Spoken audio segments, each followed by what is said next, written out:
So, yun, paano tayo mag-preserve ng chiling laboyo? Ayan, iboboil muna natin siya, mga lodis. So, yun, pakuluan muna natin siya ng 3 minutes. Dahil pag hindi mo yan niluto, mga lods, ay aamagin yan at din. Yun, sa mahinang apoy lang.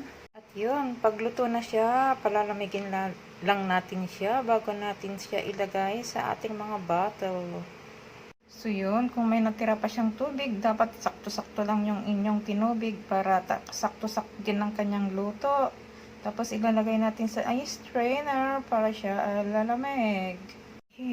Pag ginawa po natin yan na mainit, yun po ang cause ng kanyang pagkasira, madali siyang mabulok. So yun, make sure lang na ini-sterilize natin ng mainit na tubig yung ating mga ginagamit na bottle or mga jar, mga loads. Ayan, mainit na po yan. Bago natin gamitin mga loads. Ayan. Mga kailangan yung mga sterilized na jar, bote, kung kahit ano, syempre sterilize natin dahil syempre ginagamit din natin sa iba, yung rock sugar, vinegar na kahit anong klase, black pepper at ang ating pinitpit na bawang dahil yan ang nagbibigay sa ang kanyang aroma at spices, mga lodis. So, ito yung gagamitin natin dahil mas mabilis nating kunin pag kailangan natin, mga lods. So, yan, lalagay natin yung ating bawang.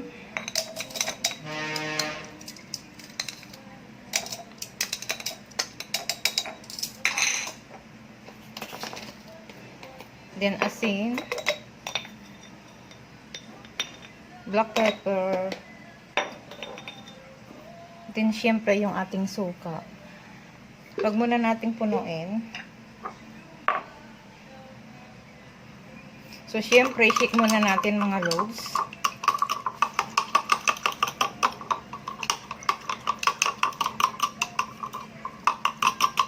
Para matunaw yung kanyang asin. Then, saka natin ilalagay yung ating i-preserve na chili. Yan.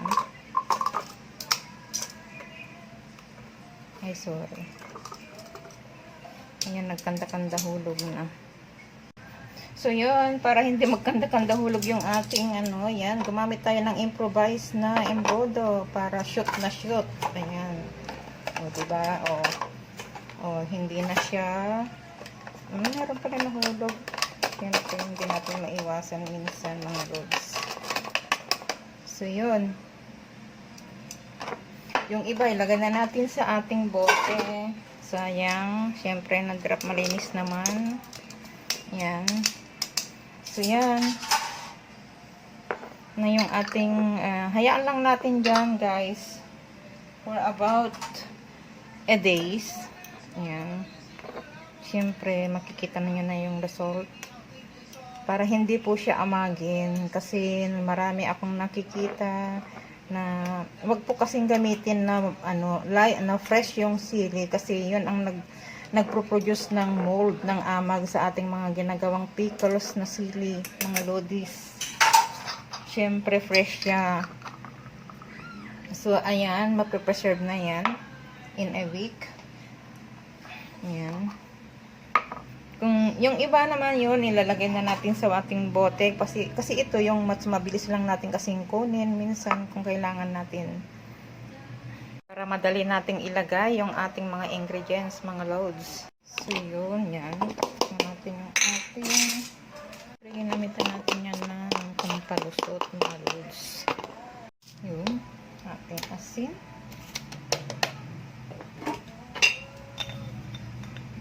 Ating black pepper. Siyempre yan, papalusot natin na ganyan. Diba, lumusot na yung suka natin. Siyempre, wag muna natin siyang pupunuin. Yan. Kalahati lang. Dagdagan na lang natin kung kukulangin. Siyempre, isi-shake muna natin, mga loads, para matunaw yung kanyang asin.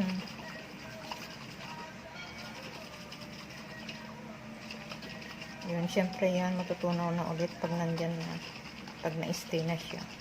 pero tunawin lang natin konti. Siyempre kakamayan na natin mga lods para mas mabilis kasi mas maliit siyempre yung kanyang bunganga, kaya gamit na lang kayo ng plastic gloves, disposable kung meron kayo, kasi delikado po ito sa ating mga mata. Pag naipahid natin yung ating kamay sa ating mga mata, mga lods. Kaya para safety tayo, yan, gumamit na lang tayo ng plastic gloves bago tayo mag-jar, mag-bottleize ng ating mga pinipreserve na ganito. So, yun mga lods, ang ating munting tips. Kung nakakuha ka ng konting tips dito, follow nyo lang ako mga lodies, from the bottom of your heart. Kung nakakuha ka naman ng aral, i-share mo. Kung ayaw, okay lang, salamat. At yun lang guys, advice lang sa mga gumagamit ng mga ganito guys.